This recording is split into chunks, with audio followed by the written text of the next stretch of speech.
students, welcome to my channel with physics interesting मैं सोनिया भैया। तो स्टूडेंट्स हमने एक सीरीज मैंने बोला था हम एक सीरीज स्टार्ट कर रहे हैं, तो मैं टॉपिक फर्स्ट करा चुकी जो हमारा कौन सा चैप्टर हमने स्टार्ट किया था, properties of matter. Properties of matter ये जो टॉपिक है डिप्लोमा HSBT सिलेबस फिजिक्स, इसका मैं फर्स्ट वीडियो में करा चुकी हूँ। तो पहले जिस स्टूडेंट्स ने फर्स्ट वीडियो अभी तक नहीं देखी है तो स्टूडेंट्स पहले फर्स्ट वीडियो जाकर देखिए, उसके बाद ये सेकंड वीडियो देखने का फायदा होगा, क्योंकि जो भी ये टॉपिक है ये रिलेटेड है फर्स्ट वीडियो से।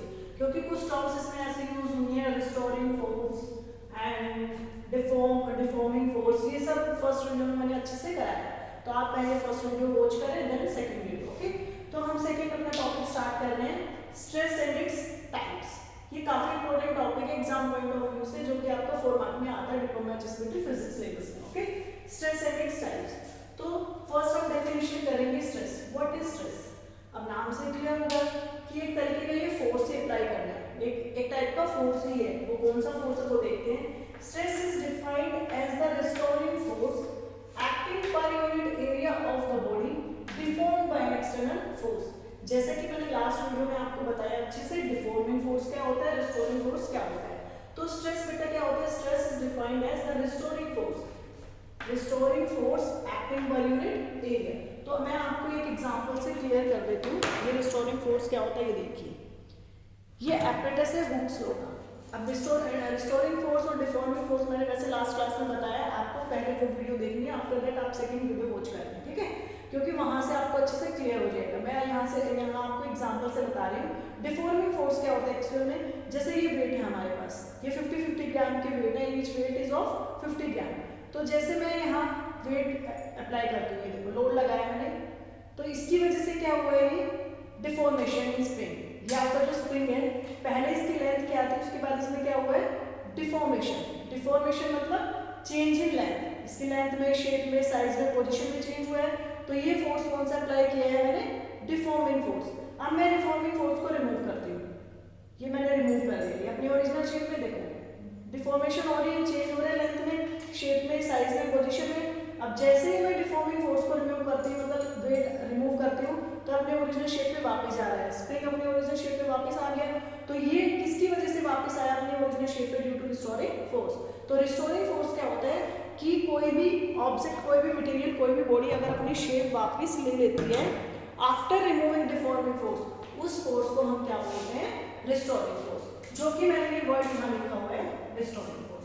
तो स्ट्रेस क्या होता है? It is ratio of restoring force per unit area. तो ये लिखा हुआ है stress is defined as the restoring force.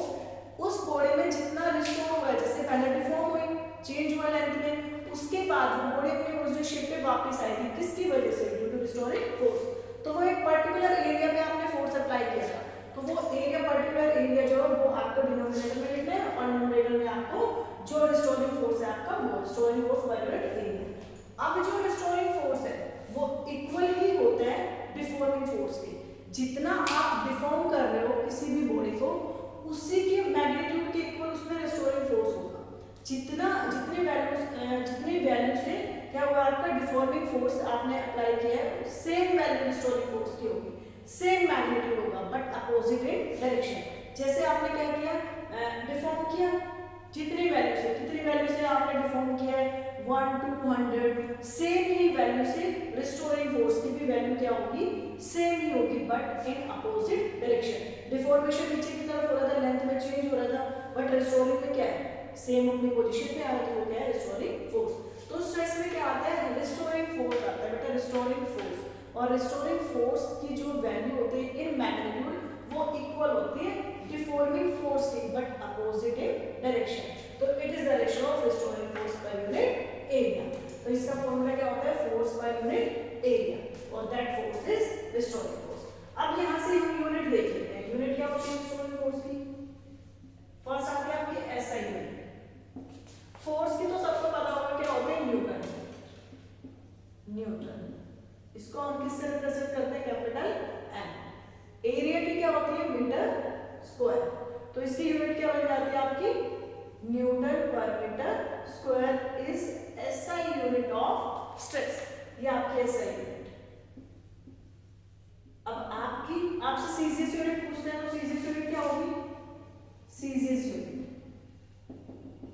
Newton की जगह क्या आ जाता है डायन, और मीटर किस पे रिप्लेस हो जाता है सेंटीमीटर। तो CGS unit of stress is dyne per centimetre square is CGS unit of stress. तो ये आपकी यूनिट्स हो जाती है। अगर आपको कोई ये बोलता है कि इसका डायमेंशनल फॉर्मूला क्या होगा, तो डायमेंशनल फॉर्मूला क्या होता है, जैसे हमने फॉर्मूला क्या लिखा है F अपॉन, हमने फॉर्मूला क्या लिखा है F अपॉन A। आपका डायमेंशनल फॉर्मूला फोर्स का आपको सबको पता होना चाहिए। आपने फर्स्ट चैप्टर जो डिप्लोमा फिजिक्स से है उसका जो फर्स्ट चैप्टर है उसमें डायमेंशनल फॉर्मूला है, तो फोर्स का क्या होता है m1 l1 t minus 2 and area का डायमेंशनल फॉर्मूला l पावर 2। अब आप इसको सोल्व करोगे तो क्या होगा, m1 एज इट इज 1 ये है 2 ये, अगर ये सेम है l और l सेम है, अगर बेस सेम होता है तो पावर क्या हो जाती है, अगर डिनोमिनेटर में है तो ऊपर जाएगा तो क्या हो जाएगा 1 माइनस 2 t माइनस 2 ये। अब 1 माइनस 2 क्या होगा m1 l minus 1 t minus 2, that is dimensional formula of stress.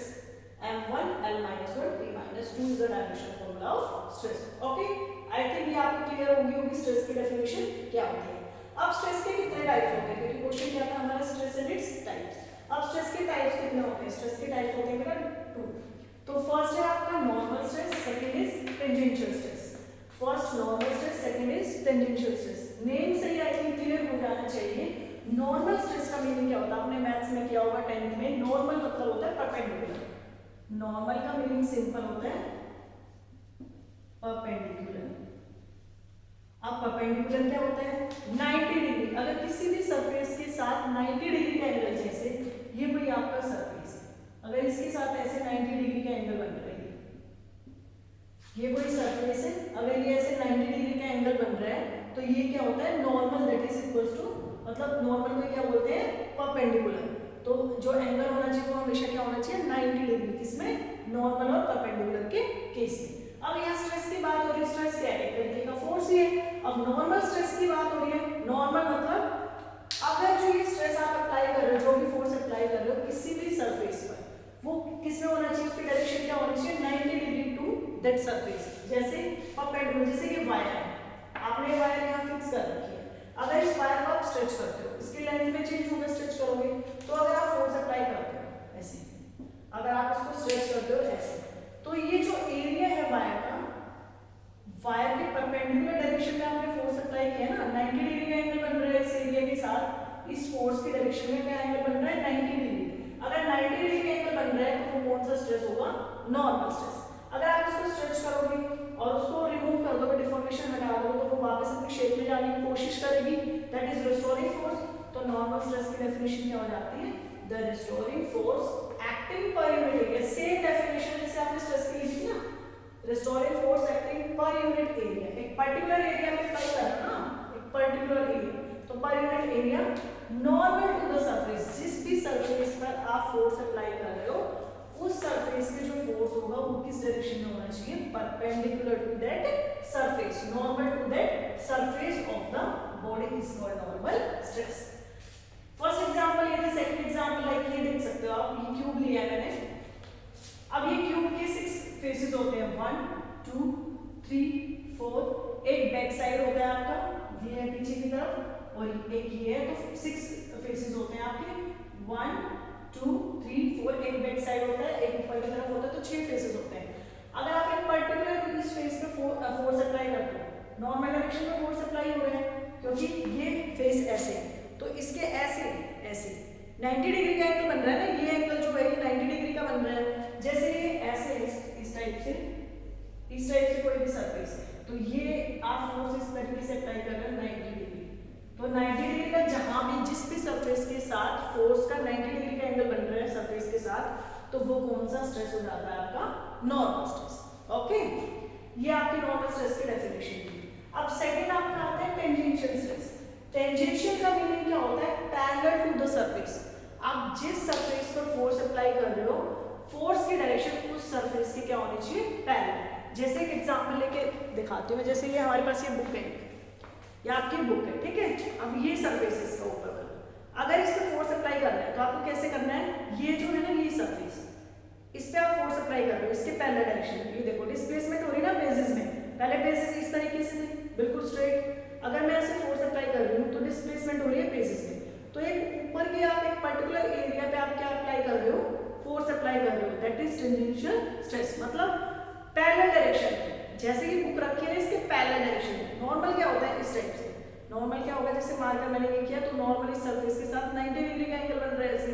अगर मैं इसी सरफेस के पैरेलल इस टाइप से तो 0 डिग्री का बन रहा है, ये देखो बेसिस में डिस्प्लेसमेंट हो रही है, तो 0 डिग्री का सरफेस के साथ 0 डिग्री का अगर एंगल बनता है पैरेलल में, अगर आप फोर्स अप्लाई करते हो दैट फोर्स इज, मतलब that stress is tangential stress. Okay, तो आपको सिंपल कोई भी चेंज नहीं करना है, जो आपने नॉर्मल स्ट्रेस की डेफिनेशन लिखी है ना, डिट्टो आपने वही डेफिनेशन लिखनी है, जस्ट चेंज क्या करना है, नॉर्मल ये जो वर्ड है आपको इसको रिमूव करके आपने क्या लिखना है यहाँ पे टेंजेंशियल, ये एक नॉर्मल वर्ड रिमूव करोगे और यहाँ क्या लिखोगे टेंजेंशियल। इसकी डेफिनेशन में टेंजेंशियल स्ट्रेस की डेफिनेशन, ओके, टेंजेंशियल स्ट्रेस की डेफिनेशन में जस्ट एक वर्ड चेंज करना है, the restoring force acting per unit area tangential to the surface of the body.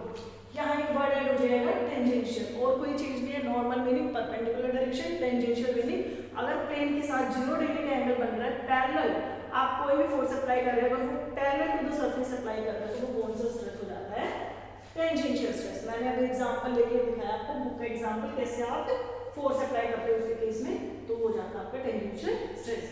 अब सिंपल स्ट्रेस हो तो सिंपल फॉर्मूला आपका यही रहेगा, F/A, यूनिट भी आपकी यही रहेगी, डायमेंशनल फॉर्मूला भी आपका यही रहेगा इसके केस में। सेम इसके केस में भी आपका same dimensional formula, same unit और सेम ही आपका ये सिंपल फॉर्मूला, सेम आपका टेंजेंशियल स्ट्रेस के केस में। मतलब जो तीन डेफिनेशन आपने की है स्ट्रेस की और नॉर्मल स्ट्रेस की और टेंजेंशियल स्ट्रेस की, तो आपका हमेशा क्या रहेगा, सेम ही रहेगा। मतलब जो फॉर्मूला है, डायमेंशनल फॉर्मूला, यूनिट्स है, वो सब सेम ही रहेंगे, क्योंकि फॉर्मूला तो सेम ही है ना। यहाँ पे भी क्या है, restoring force acting per unit area, same इस डेफिनेशन में भी क्या है, restoring force per unit area same ही है, जस्ट बस डायरेक्शन चेंज कर रहे हो आप। फोर्स जो एप्लीकेशन है ना, जहाँ अप्लाई कर रहे हो आप फोर्स को, उसकी जस्ट डायरेक्शन, यहाँ नॉर्मल हो जाता है, टेंजेंशियल में यहाँ एक वर्ड ऐड हो जाएगा टेंजेंशियल। फॉर्मूला सब सेम रहेगा, formula, units, dimension, formula ditto same रहेगा। तो जिसने फर्स्ट वीडियो अभी तक नहीं वॉच किया है तो आपको पहले फर्स्ट वीडियो देखनी है, उसके बाद भी सेकंड वीडियो देखनी है, क्योंकि ये डिटो रिलेटेड है। ये जो सेकंड वीडियो है ये कनेक्टेड है फर्स्ट वीडियो से। कैसे, क्योंकि उसमें हमने रिस्टोरिंग फोर्स किया था, इलास्टिसिटी क्या होता है, और ड्यू टू इलास्टिसिटी तो वो अपनी पोजीशन पे वापस आता है ना, ड्यू टू इलास्टिसिटी हमने एक प्रॉपर्टी के बारे में डिस्कशन की थी, इलास्टिसिटी क्या होता है। तो आपको पहले फर्स्ट वीडियो देखनी है, उसके बाद सेकंड वीडियो, तभी आपको ये टॉपिक क्लियर